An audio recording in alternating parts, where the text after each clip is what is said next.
Akwụkwọ nke Joshua isi nke 3. Joshua wee bilie n'isi ụtụtụ, ha wee si na Shitim bilie ije, wee bịaruo Jọdan, ya onwe ya na ụmụ Izrel niile. Ha wee nọọ ọnọdụ abalị n'ebe ahụ tupu ha agabiga. O ruo n'ọgwụgwụ ụbọchị 3, na ndị ọchịagha gabigara n'etiti ọmụma ụlọ ikwu.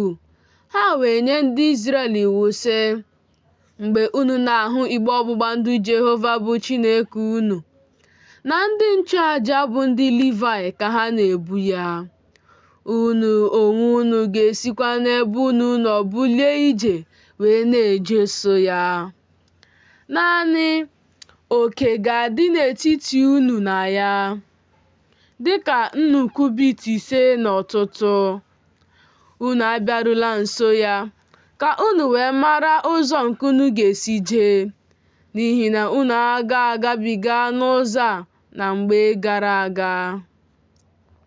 Joshua wee sị ndị Izrel, doonụ onwe unu nsọ, n'ihi na echi ka Jehova ga-eme ihe ebube dị iche iche n'etiti unu. Joshua wee gwa ndị nchụaja okwu sị, bulienụ igbe ọgbụgba ndụ ahụ gabiga n'ihu ndị Izrel. Ha wee bulie igbe ọgbụgba ndụ ahụ wee na-eje n'ihu ndị Izrel. Jehova wee sị Joshua, taa ka m ga-amalite ime ka ị dị ukwuu n'anya Izrel niile, ka ha wee mara na otu m nọnyere Mosis, otu a ka m ga-anọnyere gị. Gị onwe gị ga-enyekwa ndị nchụaja ndị na-ebu igbe ọgbụgba ndụ ahụ iwu sị, mgbe unu ga-abịaru nsọtụ mmiri Jọdan, unu ga-eguzo na Jọdan.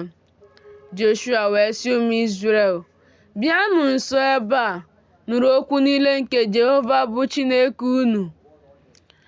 Joshua wee sị, nke a ka unu ga-eji mata na Chineke nke dị ndụ nọ n'etiti unu.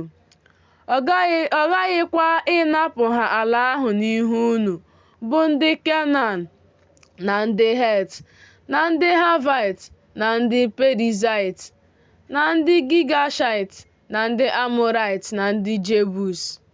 Lee, igbe ọgbụgba ndụ nke Onyenwe ụwa niile na-agabiga n'ihu unu n'ime Jọdan. Ma ugbu a, werenụ m onwe unu, ndị ikom 12 sitere n'ebo niile nke Izrel, otu nwoke dịrị ebo ọbụla. Ọ ga-erukwa mgbe ọ bụ ukwu ndị nchụaja ndị na-ebu igbe Jehova bụ Onyenwe ụwa niile ga-ezu ike n'ime mmiri Jọdan, na a ga-ebipụ mmiri Jọdan bụ mmiri nke na-esi n'elu rịda.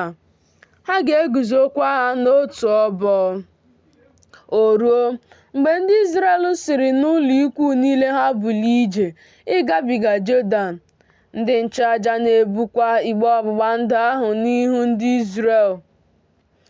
Mgbe ndị na-ebu igbe ahụ bịarukwara Jọdan, mgbe ndị nchụaja ndị na-ebu igbe ahụ zọnyere ụkwụ ha n'ime nsọtụ mmiri, n'ihi na Jọdan na-eruchi ụsọ ya niile ụbọchị niile nke owuwe ihe ubi. Na mmiri ahụ nke na-esi n'elu rịda guzoro wee bilie n'otu ọgbọ dị n'ebe dị anya nke ukwuu, na Adam, bụ obodo nke dị n'akụkụ Zaretan. Ebipụsịkwara mmiri nke na-erudata ruo osimiri Araba, bụ oke osimiri nnu. Ndị Izrel wee gabiga na ncherita ihu Jeriko. Ndị nchụaja na ndị na-ebu igbe ọgbụgba ndụ Jehova wee guzo n'ala akọrọ n'etiti Jọdan. Izrel niile wee na-agabiga n'ala akọrọ ruo mgbe mba ahụ niile gabigasịrị Jọdan.